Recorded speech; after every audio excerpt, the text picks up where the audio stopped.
Egito Antigo. Por mais de 3.000 anos, uma das civilizações mais vibrantes e enigmáticas do mundo floresceu em meio à guerra e à paz. Os egípcios construíram grandes cidades, monumentos duradouros e realizaram avanços em matemática e tecnologia. Seu incrível legado sobrevive até hoje.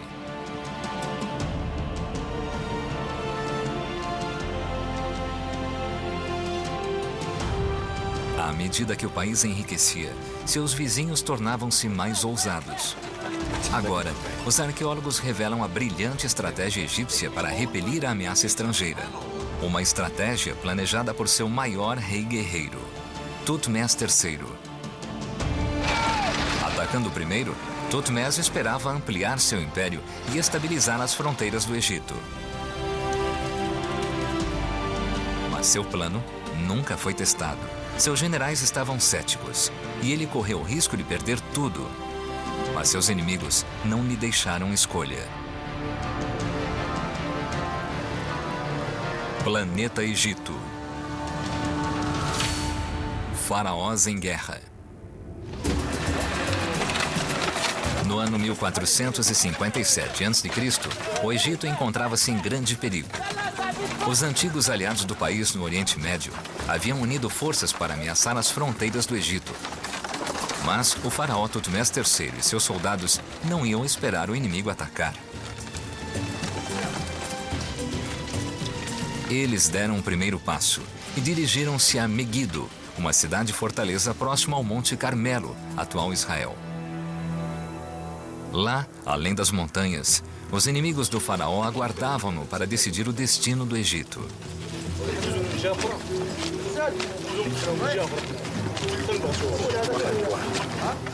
Megido ficava a 3 semanas de caminhada através do deserto. Mas a região circundante, chamada Canaã, que hoje cobre parte da Palestina e do Líbano, era crucial para a segurança do Império Egípcio.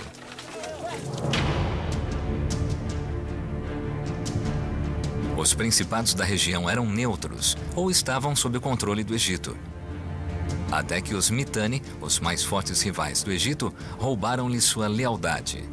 Tutmés jurou esmagar a aliança inimiga e proteger seu reino do Nilo contra a dominação estrangeira. Chipre, Mar Mediterrâneo, Egito, Gaza, Mênfis, Tebas. Enquanto isso, na capital Tebas, os súditos do faraó aguardavam ansiosamente notícias da campanha. Abrigando mais de 50.000 pessoas, Tebas era uma das maiores cidades do mundo. Como todo o Egito, a riqueza da capital dependia do comércio e dos tributos dos territórios subjugados. Mas tudo isso estava em perigo. Para os egípcios, a cidade era o centro do mundo. O tempo não diminuiu sua magnificência. As ruínas das antigas edificações colossais ainda inspiram admiração. Algumas pinturas milagrosamente sobreviveram ao impiedoso sol. Relevos recontam o glorioso reinado de Tutmés. No momento em que as potências estrangeiras ameaçavam o país, os egípcios orgulhavam-se de saber que, independentemente da situação, não estavam sozinhos no mundo. Nos períodos iniciais da história egípcia, a palavra egípcio era a mesma que para ser humano. No Império Novo, começaram a reconhecer uma igualdade maior com os estrangeiros sírios, sudaneses, cretenses e outros. Os vizinhos do Egito admiravam com inveja a enorme prosperidade do país. Enquanto os povos adjacentes sofriam com secas frequentes, os egípcios eram abençoados pela geografia e desfrutavam de colheitas regulares e abundantes. Embora o Egito fosse formado principalmente pelo deserto, o Nilo assegurava grandes campos férteis, que produziam grãos suficientes para alimentar cerca de 3 milhões de pessoas. Essa abundância fez do país uma das sociedades mais estáveis do mundo antigo. Através do comércio, o povo do Nilo ampliava sua riqueza, podendo financiar os maiores monumentos do mundo. As pirâmides. Certamente, os deuses deviam adorar os egípcios. Os egípcios provavelmente eram um povo muito arrogante, porque estavam convencidos de que ninguém era melhor do que eles. Os deuses permitiram que o Egito fosse o país mais maravilhoso do mundo, e a maioria dos estrangeiros que vinham para cá diziam mesmo: vocês têm esse rio maravilhoso que sempre fornece água, tem esses campos maravilhosos que sempre fornecem colheitas, então não precisam trabalhar muito para plantar alimento. Este é o paraíso da terra.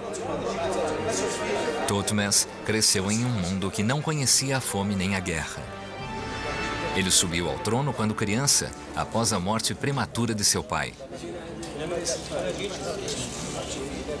Mas o rei era jovem demais para governar. Então sua tia e madrasta, Hatshepsut, assumiu o posto de regente. A tradição estabelecia que o faraó devia ser um homem, mas Hatshepsut aspirava à autoridade divina para governar por toda a vida. Eu tentei reunir uma lista de todos os funcionários do governo e da alta nobreza que a apoiavam, e este deve ter sido o segredo. Pode ter havido uma espécie de, eu ia dizer conspiração, mas talvez seja uma palavra muito forte, um círculo de partidários que era bem influente, mais do que imaginamos hoje. Para afirmar sua legitimidade como regente, Hatshepsut alterou sua aparência nos relevos dos templos e nas estátuas oficiais. No início, ela era retratada como uma mulher, com seios e características femininas. Mas, logo ela apresentava a barba cerimonial usada pelos faraós antes dela. Hatshepsut foi oficialmente transformada em um faraó do sexo masculino.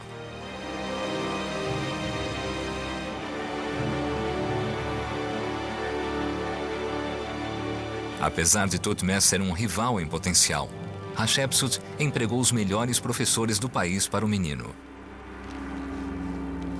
Ele aprendeu astronomia, matemática, religião e medicina. Ensinaram-lhe sobre as vitórias do Egito, mas também o alertaram para a grande ameaça que o país enfrentava: a dominação estrangeira.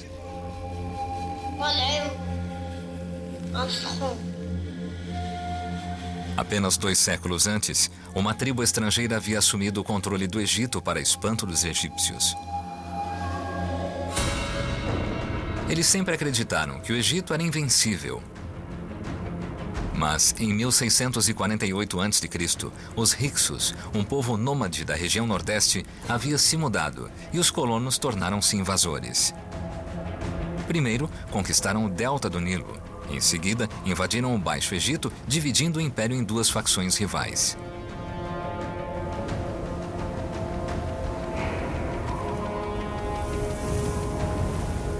Por milênios, o país havia sido protegido por seus limites naturais.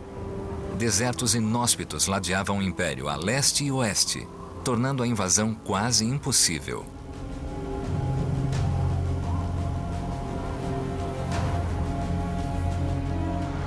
Ao norte, os pântanos do delta do Nilo defendiam os egípcios de invasores por via marítima. O Egito era seguro, ou assim parecia ser. O Egito é naturalmente protegido e o governo da época devia manter algumas fortalezas fronteiriças com um punhado de soldados, porque era só disso que precisava para afastar os invasores. E foi o que o governo fez durante os primeiros 15 séculos da sua história. Foram muito bem sucedidos em manter todos os estrangeiros que eram indesejados longe do país. Mas os Hyksos eram diferentes. Com a ajuda de um avanço tecnológico, eles infiltraram-se no delta e iniciaram um ataque do interior do país.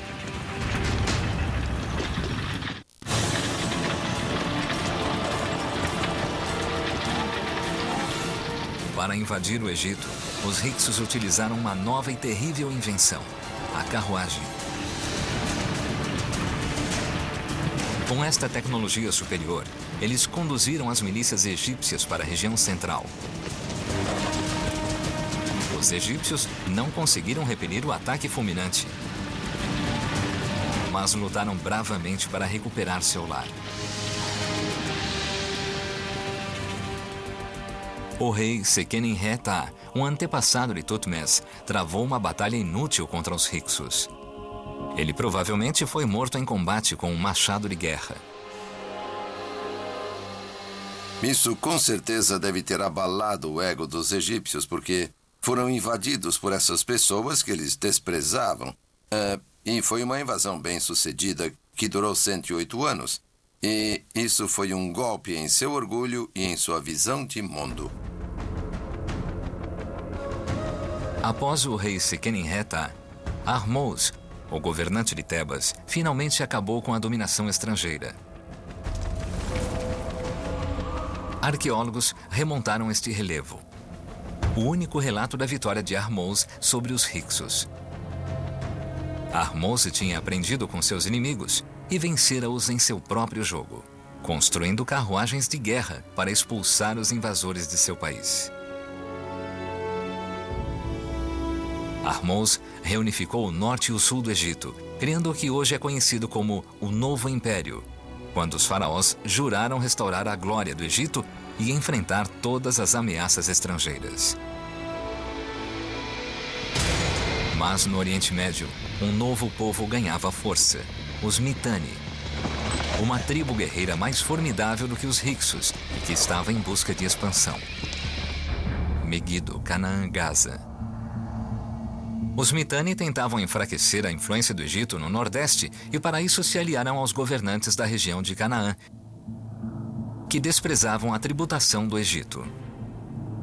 À medida que os Mitanni se aproximavam das fronteiras do Egito, o número de guerreiros aumentava com a adesão de antigos vassalos do Egito. Na capital egípcia, o tempo estava esgotando-se. Thutmose, agora crescido, discordava de Hatshepsut sobre o que fazer. Ele queria mobilizar seu exército imediatamente para interceptar o inimigo antes que este chegasse às fronteiras do Egito. Hatshepsut preferia esperar. Ela queria evitar a guerra a todo custo, especialmente uma guerra além das fronteiras do império. E apesar de Thutmose ser o herdeiro legítimo, Hatshepsut ainda precisava passar-lhe o trono. Thutmose insistiu que sua estratégia era a única forma de salvar o Egito. Mas Hatshepsut era quem comandava, e ele devia obedecer. Acho que a diferença era que Hatshepsut era mais conservadora e olhava para trás, de certa forma, para suas raízes no passado, enquanto que Thutmose III, ele adotava uma nova perspectiva de expansão e desenvolvimento e uma abordagem dinâmica em relação à vida. Egito, Assuã, Núbia. Thutmose, a quem fora negada a guerra contra os Mitanni, direcionou sua atenção para outro lugar, para a região entre o Egito e a Núbia, que era palco do conflito constante com o sul. Seus antepassados já haviam construído diversas fortalezas ao longo do Nilo, mas o jovem rei queria reforçá-las, exercitando seu lado militar e provando que o Egito ainda era forte. Os núbios eram guerreiros temíveis e invadiam constantemente o Egito pelo sul.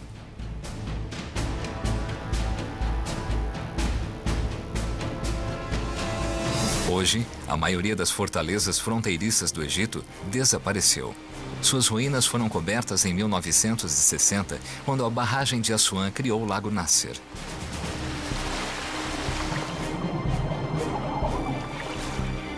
Mas, graças a antigos registros arqueológicos, temos uma ideia de como eram essas fortalezas. Cerca de 500 soldados viviam em cada fortaleza, que funcionava como uma pequena cidade murada. Havia um quartel para os soldados, depósitos de alimentos, oficinas e templos. Torres de vigia nos muros ofereciam uma visão desobstruída por quilômetros. Mas essas fortalezas não serviam apenas para defender contra uma invasão, pois também protegiam as rotas comerciais. Todo faraó, inclusive Thutmose, queria ter acesso às valiosas matérias-primas da Núbia, incluindo o ouro. E o povo. O Egito basicamente e historicamente visava o sul, não só pela conquista, mas também por causa de seus vários produtos. E um produto que costumamos esquecer hoje em dia era a mão de obra. Os egípcios enviavam caravanas, que hoje com certeza consideraríamos caravanas de escravos, e voltavam com milhares de núbios. A campanha de Tutmés ao sul foi bem sucedida, e ele retornou da Núbia com inúmeros escravos. Seus oficiais foram transformados em soldados pagos e privilegiados, porque os guerreiros núbios eram considerados excelentes arqueiros. Equipados com arcos recém-fabricados, eles poderiam causar ferimentos terríveis, até mesmo de uma grande distância. Silenciosamente, Tutmés formou um exército poderoso. O faraó estava convencido de que não poderiam evitar a guerra com os Mitanni. E para isso, ele precisaria não apenas de bons soldados, mas de mais armas. Por isso, ele criou várias casas de fundição. Suas oficinas militares em Mênfis forjavam machados e machadinhas, lanças e pontas de flechas de bronze, armas que os egípcios usavam há muito tempo. Mas Tutmés agiu de modo diferente desta vez. Após aprender uma dura lição com os Hyksos, ele equipou seu exército com carruagens de guerra. Os egípcios melhoraram radicalmente as antigas carruagens dos Hyksos.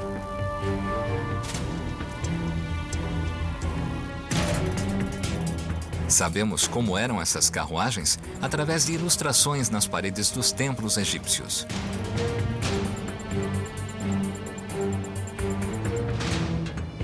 E uma carruagem cerimonial perfeitamente preservada foi encontrada na tumba de Tutankhamon.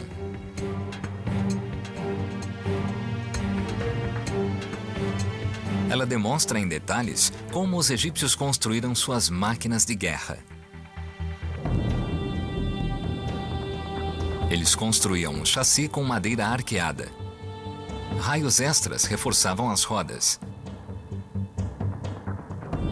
O eixo largo mantinha a carruagem estável mesmo em curvas fechadas. A plataforma de combate era feita de couro para absorver os golpes. E engenhosamente, a carruagem era montada apenas com um conjunto de pinos, soquetes e tiras de couro. As peças danificadas podiam ser trocadas e os soldados podiam desmontar a carruagem e carregá-la por longas distâncias, algo que nunca fora feito antes. Essas duas coisas, a carruagem e os arqueiros, consideram-se invenções dos Hyksos com toda certeza, mas os egípcios transformaram esses dois itens em aspectos muito importantes do seu exército. Mênfis, primavera de 1457 a.C. Apesar de Hatshepsut ainda estar no comando, sua saúde estava frágil. Enquanto isso, Tutmés reunira mais de 12.000 homens sob seu comando, formando o maior exército da época.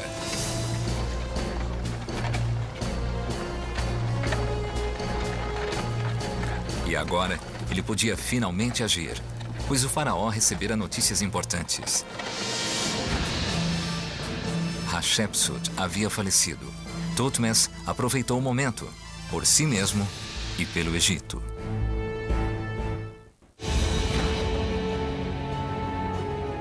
A morte de Hatshepsut encerrava uma era. Seu memorial é um grande templo em Tebas. Construído enquanto ela estava viva, o templo celebra a época pacífica de seu reinado.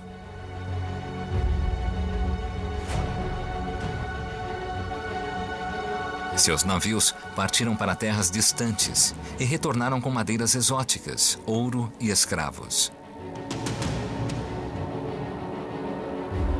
A mulher mais poderosa da história do Egito foi enterrada no Vale dos Reis. Ela foi a primeira mulher faraó a ser sepultada aqui, e sua morte fortalecia seus inimigos.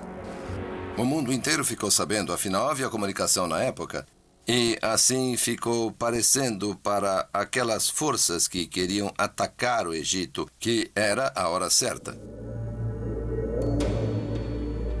Segundo o costume, o país lamentou a morte da regente por 70 dias. Dando aos inimigos a leste a oportunidade de reunir forças.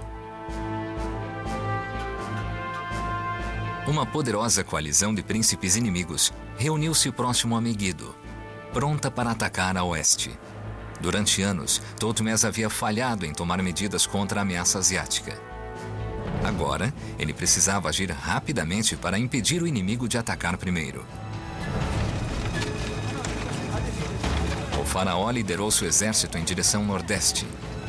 Partindo de Mênfis, eles percorreram 380 quilômetros de paisagem árida e hostil até Gaza, em Canaã. O deserto protegia os egípcios há milhares de anos.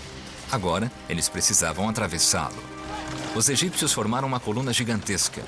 12.000 homens e 2.400 animais. Um exército desse tamanho precisava de suprimentos regulares, incluindo 50.000 litros de água todos os dias.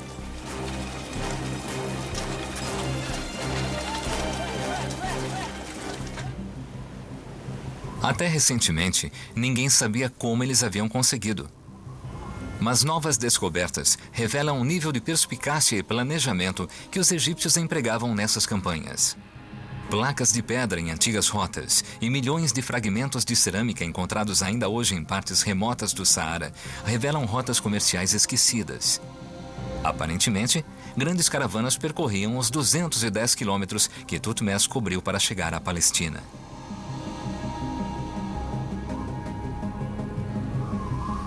Os egípcios não tinham camelos para fazer a viagem e dependiam de bois e jumentos. E assim, desenvolveram um sistema de abastecimento de água sofisticado. Caravanas enormes partiam na frente do exército, carregadas com milhares de litros de água, criando paradas de descanso no deserto.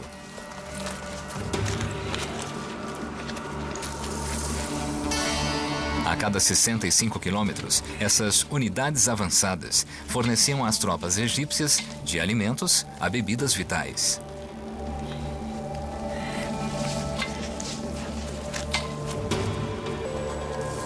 Após 10 dias, Thutmose e seu exército chegaram à Palestina. Eles haviam sobrevivido ao deserto, mas ainda assim, 11 dias de uma jornada extenuante os separavam de seu alvo principal. Megido, uma cidade fortificada situada estrategicamente no alto de uma colina, na atual Israel. Sua posição elevada fazia com que ataques furtivos fossem praticamente impossíveis. Hoje, campos recobrem a área. Antigamente, era uma parte vital da rota comercial. Foi aqui que os inimigos de Thutmose se reuniram.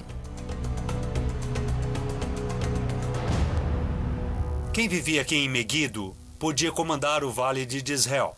E quem controlava o vale comandava toda esta região. Então Megido era um lugar extremamente estratégico e Thutmose III sabia disso, assim como os rebeldes de Canaã. Por isso se encontraram aqui. Não era só um ótimo lugar para lutar, mas quem vencesse controlaria toda a região.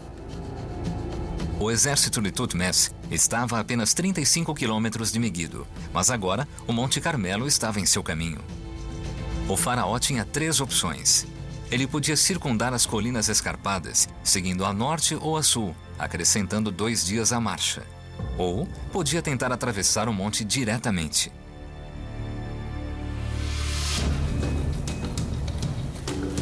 Enquanto os soldados descansavam, Thutmose convocou seus generais para um conselho de guerra. As montanhas eram traiçoeiras, disseram-lhe. Cruzá-las seria uma atitude tola. Seus generais foram bem explícitos. Os soldados já haviam enfrentado uma marcha de 3 semanas. Atravessar a montanha só iria exauri-los antes da batalha. Mas Thutmose pensava de forma diferente, de modo mais estratégico.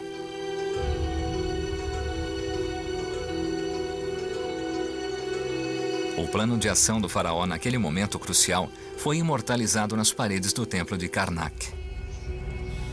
Sua decisão era tão importante que o destino do Egito dependia dele, e em momentos como este é que a história é feita. Como podemos ver neste registro hieroglífico, que na verdade são trechos do diário do próprio rei, o faraó disse: não, vou atravessar essa estreita passagem para não dar ao inimigo a impressão de que sou fraco ou covarde. Thutmose ordenou que o exército avançasse em direção às montanhas. Ele deduziu que, se seus generais aconselhavam contra esta rota traiçoeira, com certeza o inimigo não os esperaria por ali. Passagem Aruna, abril de 1457 a.C. Uma coluna estreita e prolongada de soldados começou a subir as montanhas. Carruagens desmontadas atrasavam seu avanço.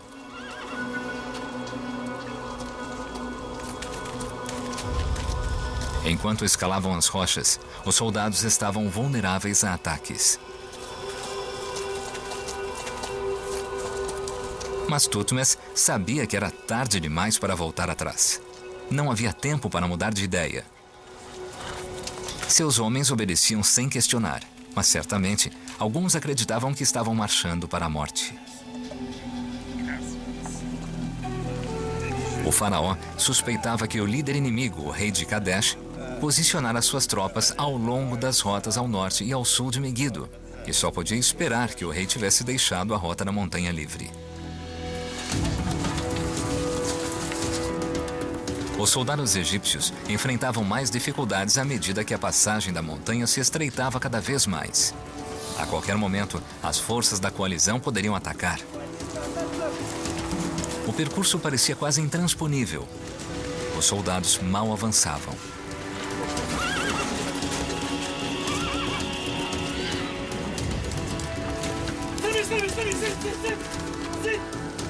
Thutmose temia que seus generais estivessem certos. Mas, milagrosamente, os egípcios chegaram ao fim da passagem. À frente deles encontrava-se a planície de Megido. Eles haviam superado outro obstáculo, mas o trabalho mais árduo ainda estava por vir. A batalha crucial logo começaria. Após o amanhecer, os egípcios lançaram um ataque surpresa sobre o campo inimigo. O rei de Kadesh percebeu tarde demais que fora enganado. Ele permitira que Thutmose e seus 12.000 homens cruzassem as montanhas livremente. Ele subestimou as habilidades do faraó como líder de guerra e posicionou suas tropas em outros locais. Um erro fatal transformava-se em desastre, enquanto os egípcios sobrepujavam as tropas inimigas.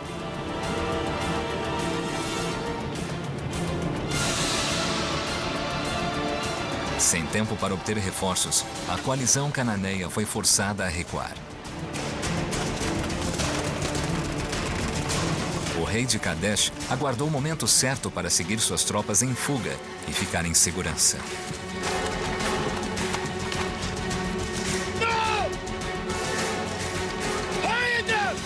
Mas então, a ganância dominou o exército de Thutmose.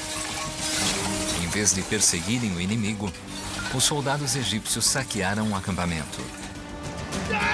Algo que Thutmose não antecipara. Nas palavras do faraó, segundo o próprio Thutmose III, como podemos ver em seu diário que se encontra aqui neste texto hieroglífico, ele disse: se meu exército não tivesse dado tanta atenção à pilhagem do acampamento inimigo, Megido teria sido tomada em um único dia. Thutmose vencera sua primeira grande batalha. Mas sua inexperiência e a falta de disciplina de seus soldados permitiram que o inimigo fugisse. Enquanto os egípcios recolhiam seus despojos, a coalizão cananeia voltava para Megido. Ao longo de sua história, Megido foi uma fortaleza formidável. Hoje, uma equipe de estudantes escava a cidade, camada por camada.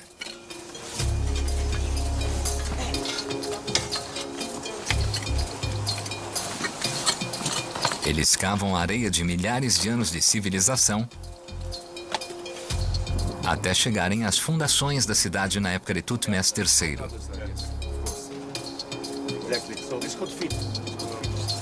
Os arqueólogos recolhem fragmentos de cerâmica encontrados em diferentes camadas do solo e que podem pertencer a determinados períodos históricos.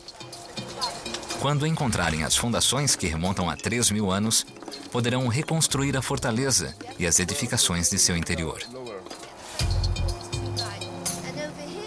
Havia um palácio numa determinada parte da cidade. Sabemos onde ficava o portão. E sabemos onde ficava o templo. São os dois componentes mais importantes de uma cidade como esta. A localização é bem conhecida. E nós sabemos que não havia grandes fortificações em torno deste local, mas algumas casas conectadas umas às outras, formando uma espécie de cinturão de casas que atuava como proteção para as pessoas. As casas fortificadas de Megido, no cume de uma colina íngreme, protegiam o rei de Kadesh e seus homens. Tutmés III diz que mantiveram o cerco por 7 meses. Então, com certeza, tinham água e comida suficiente. Como a cidade sobreviveu por tanto tempo, sempre foi um mistério.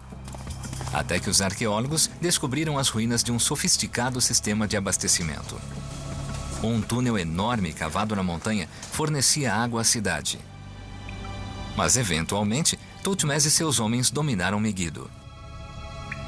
Devem ter escalado os muros ou derrubado os portões da cidade. Ou pagaram alguém para abrir os portões, o que era muito comum na antiguidade. Devem ter feito isso. Megido 7 meses depois. Megido finalmente caiu. E os egípcios derrotaram seus inimigos. O rei de Kadesh e seus aliados foram apresentados perante o faraó.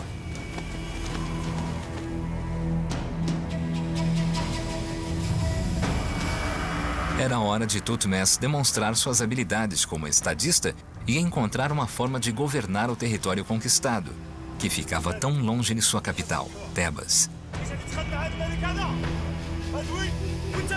Desafiar o faraó era uma blasfêmia. Os infratores não deviam esperar por clemência. Os generais do faraó exigiam que os inimigos fossem condenados à morte. Mas o rei de Kadesh implorou pela vida de sua família. Mais uma vez, Tutmés ignorou os generais e seguiu seus próprios instintos ao lidar com os inimigos. Nesse ponto, o que aconteceu tornou-se a prática imperial padrão por 4 séculos. Eles foram forçados a fazer um juramento de que nunca mais iriam se rebelar contra o faraó e o Egito. Ao mesmo tempo, ficou muito claro para eles que deviam pagar impostos.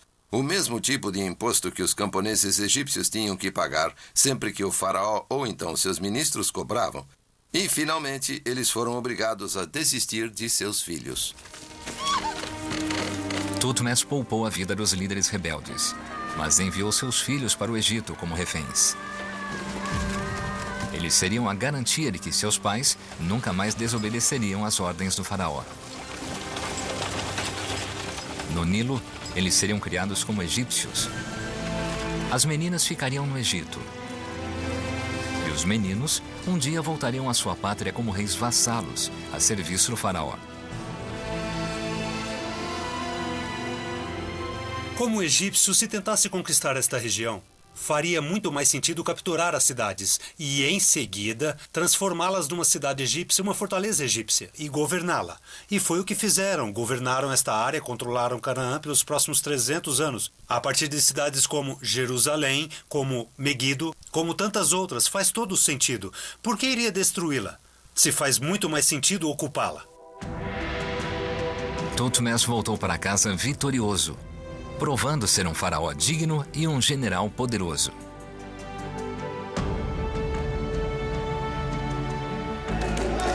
Por toda a região, os egípcios comemoraram a vitória sobre o rei de Kadesh e a conquista de Megido. Sacerdotes abriram as portas dos santuários aos deuses imperiais. Os despojos de guerra e o ouro inimigo foram oferecidos ao Deus que tornara a vitória possível. Amon, o Deus supremo do reino e do império nascente. Em Tebas, a vida parecia ser mais segura, mais protegida. Mas essa sensação era enganosa. O principal inimigo, os Mitanni, não havia sido derrotado e tramava sua vingança.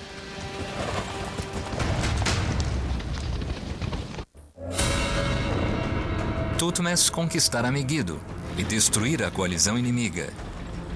Mas os Mitanni não haviam sido derrotados e a vitória egípcia era frágil. Durante 10 anos, após a captura de Megido, Thutmés enfrentou os Mitanni e aumentou seu controle na região de Canaã. Mas os Mitanni, dispostos a aceitar a perda de Canaã, ainda tentavam forjar alianças contra os egípcios. Thutmés decidiu destruí-los de uma vez por todas. E preparou-se para levar o exército à costa do Líbano. Ele fez isso somente depois das primeiras 4 ou 5 campanhas, que consolidaram seu domínio sobre a Palestina, do que hoje chamamos Palestina no sul. Depois, ele voltou suas campanhas seguintes contra a costa libanesa.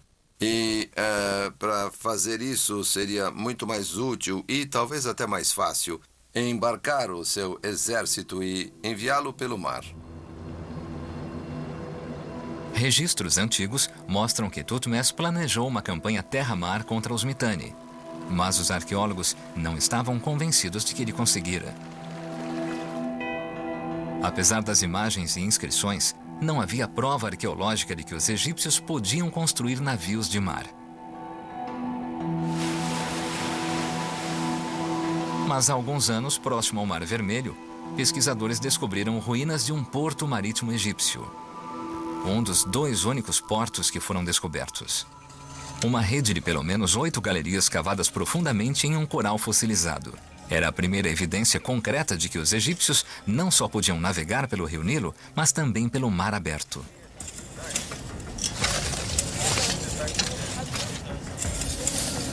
Uma equipe internacional de cientistas encontrou cerâmica, restos de tábuas de navios e textos como prova dos empreendimentos patrocinados pelo Estado.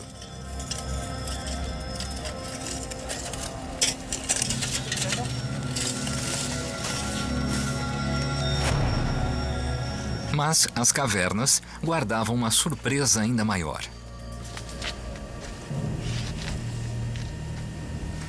No fundo, os cientistas descobriram cargas e equipamentos de marinheiros egípcios e centenas de metros de antigas cordas de navio, preservadas por milhares de anos. Forte indício de que, a despeito de todas as dúvidas, os egípcios navegaram pelos mares.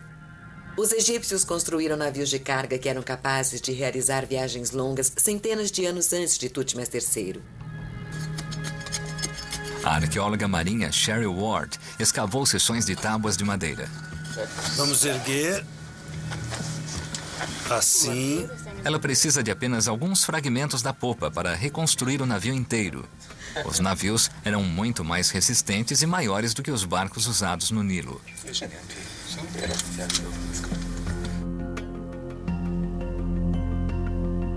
Cada navio era formado por 20 árvores e podia transportar 40 pessoas e 17 toneladas de carga.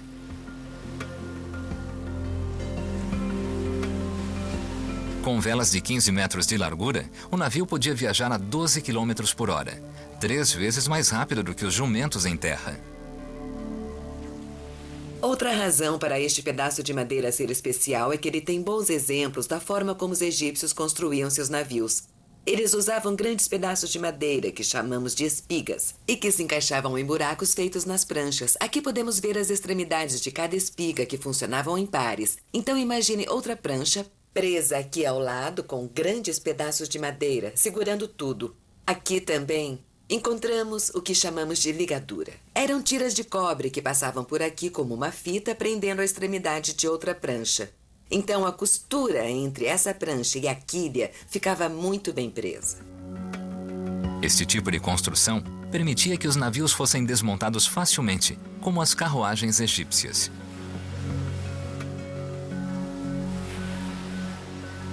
Marinheiros podiam transportar as peças para a terra firme e remontar o navio em seu destino. Esse destino era o Império dos Mitanni, os arqui-inimigos de Thutmés, que ficava a 900 quilômetros do Egito. Thutmés navegou para o norte. Seus 170 navios carregavam um enorme exército. E quando chegaram ao último porto egípcio, os soldados desembarcaram, carregando alguns navios desmontados. O faraó sabia que ainda precisava atravessar o rio Eufrates. Reunidos do outro lado do rio, os soldados egípcios preparavam-se para a guerra.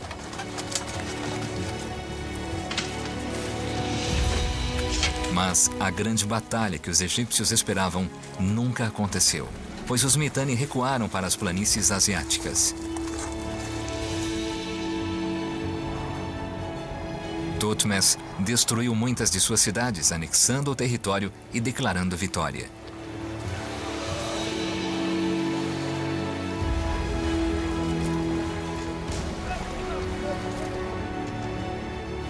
Seus diários de guerra terminam logo após a campanha no Eufrates. Uma estela real foi erguida na margem do Eufrates, marcando o limite de seu império. Thutmose atingiu os limites geográficos de seu poder militar, o máximo que o Império do Egito abrangeria. Finalmente, Thutmose e seus soldados podiam voltar para casa. Nenhum egípcio queria viver aqui, tão longe do Egito. Para todos os egípcios, sua terra natal era o paraíso na terra. O Nilo era o centro de seu mundo. E talvez por este motivo, esta antiga superpotência tenha se expandido apenas quando era sensato fazê-lo, sem nunca ir longe demais. Thutmose III parece exemplificar o velho interesse egípcio pelos territórios das redondezas, como se fossem uma esfera de influência em que o mensageiro egípcio podia ir e dizer ao chefe local: eu quero isso e aquilo. Você deve atender os desejos dos faraós. E o chefe só dizia sim, senhor, e obedecia. Mais uma vez, Thutmose retornava a Tebas vitorioso, expandindo o Império Egípcio como nunca antes. Nenhum faraó havia sido tão poderoso. Thutmose realizara o trabalho de sua vida e extirpara o perigo da dominação estrangeira.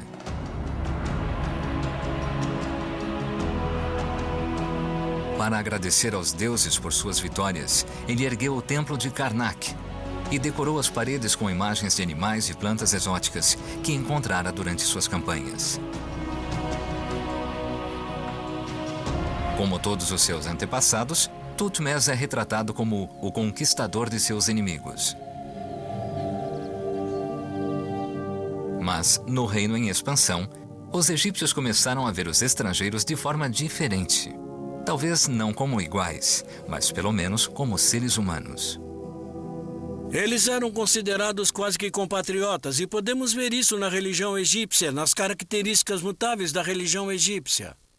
No Império Novo, começaram a questionar onde terminava a autoridade dos deuses egípcios e se os deuses egípcios tinham o controle só do Egito. Foi então que decidiram que não, que os deuses egípcios tinham autoridade muito além do Egito. Thutmose é lembrado como o maior general egípcio e como um político astuto. Seu reinado de 54 anos sobre mais de 3 milhões de pessoas foi sem precedentes e incrível. Ao compreender os limites da conquista estrangeira, ele manteve o poder e a estabilidade do Egito, garantindo seu sucesso ao longo dos séculos. Foi Thutmose quem definiu o que o Egito se tornaria.